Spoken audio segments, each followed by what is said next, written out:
अगर मैं आपसे इस धरती की सबसे ताकतवर और खतरनाक सांप की बात करूं, तो आपके दिमाग में टाइटेनोबोआ का नाम ही सबसे पहले आएगा। और वही दूसरी तरफ सबसे खतरनाक शार्क का नाम मुझे आपको बताने की भी जरूरत नहीं है।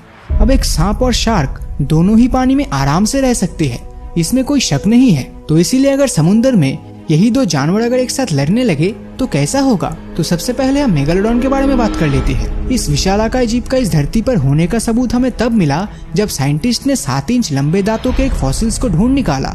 और आप बिलीव नहीं करेंगे कि जब उन दांतों से उसके जबड़े को बनाया गया तो वो इतना बड़ा था कि उसमें 3 इंसान आराम से फिट हो सकते थे। वही अगर हम टाइटेनोबोआ की बात करें तो साल 2009 में इसके होने का सबूत मिला।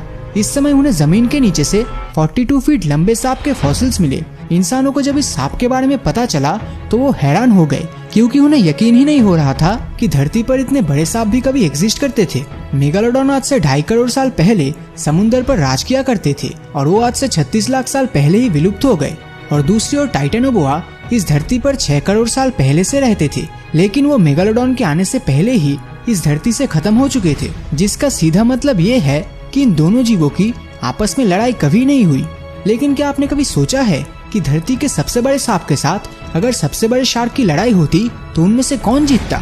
अपनी राय नीचे कमेंट करके जरूर बताना। तो अब आते हैं मेन टॉपिक पे। मेगालोडॉन की लंबाई करीब 18 मीटर यानी 60 फीट के आसपास होता था, जो कि आज के टाइम पर मौजूद सबसे बड़ी shark the great white shark से काफी बड़ा था। मेगालोडॉन के जबड़े 3 मीटर और इनमें 270 दांत होते थे और इनकी लंबाई 3 से 7 फीट का होता था। ये शार्क किसी भी शिकार पर हमला सामने से नहीं बल्कि साइड से करता था। मेगालोडॉन जब किसी शिकार को अपने मुंह में दबोचता था तो उसका प्रेशर करीब 10 टन के आसपास होता था, जो किसी भी कछुए के सेल को आसानी से तोड़ सकता है। समुद्र के अंदर रहने वाले ये शार्क अपनी तेजी के लिए भी जाने जाते थे, क्योंकि कोई भी शार्क अगर 22 किलोमीटर प्रति घंटे की स्पीड से तैर पाए तो वो कोई मजाक नहीं है। वही टाइटेनोबोआ के आने के पहले 100 सालों तक जाइगेंटोफिश को ही सबसे बड़ा सांप माना जाता था, जो लंबाई में 10 मीटर यानी 33 फीट के होते थे। और साइंटिस्टों का दावा था कि इससे बड़े सांप इतिहास में कभी एग्जिस्ट ही नहीं कर सकता।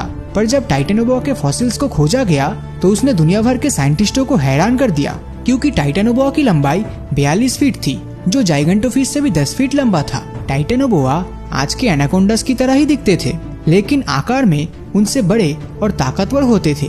टाइटेनोबोआ भी एक आम सांप की तरह अपने शिकार के विंड पाइप को तोड़कर उसका दम घुटकर मार देता था, और वो उस शिकार को तब तक जकड़ के रखते थे जब तक कि उसकी मौत न हो जाए। रिसर्चर्स की माने तो ये सांप अपने ज्यादातर समय पानी में गुजारा करते। मेगालोडॉन की तरह ये भी पानी में बहुत तेजी से तैर सकता था, पर उनके तैरने की रफ्तार 10 किलोमीटर प्रति घंटे के आसपास था, जो मेगालोडॉन की रफ्तार का आधा भी नहीं था। इसका मतलब ये निकलता है कि रफ्तार के मामले में मेगालोडॉन टाइटेनोबोआ से काफी आगे है। तो अगर टाइटेनोबोआ को मेगालोडॉन से जीतना है तो उसे सबसे पहले मेगालोडॉन के शरीर को जकड़ना होगा, क्योंकि टाइटेनोबोआ आखिर एक बहुत बड़ा सांप ही है और हर सांप की तरह वो भी अपने शिकार को दबोचकर ही मार सकता था। लेकिन मेगालोडॉन के शरीर को जकड़ना लगभग नामुमकिन होगा, क्योंकि जहाँ टाइटेनोबोआ की लंबाई 42 फीट है तो ही मेगालोडॉन की लंबाई 60 से 70 फीट के आसपास था। और एक मेगालोडॉन का वजन 10 हाथियों के बराबर हुआ करता था, जो टाइटेनोबोआ के वजन से करीब 8 गुना ज्यादा है। जिसका सीधा मतलब ये है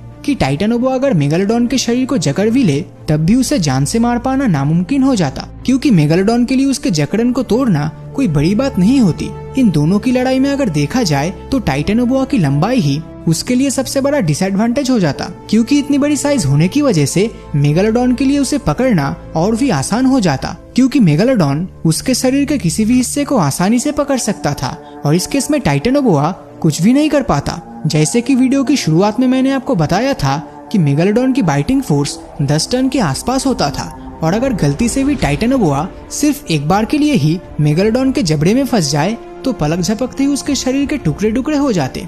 और तो और टाइटेनोबोआ के पूरे शरीर को खाने के बाद भी मेगालोडॉन का पेट नहीं भरता। तो आई होप इन सब इन्फॉर्मेशन से आपका सारा डाउट क्लियर हो गया होगा कि इन दोनों की लड़ाई में आखिर कौन जीतता। लेकिन मैं आपकी राय भी जानना चाहता हूँ, जो आप नीचे कमेंट करके बता सकते हैं। तो अगर ये वीडियो आपको अच्छा लगा हो तो इस वीडियो को लाइक और अपने दोस्तों के साथ शेयर करना मत भूलना। और अगर अभी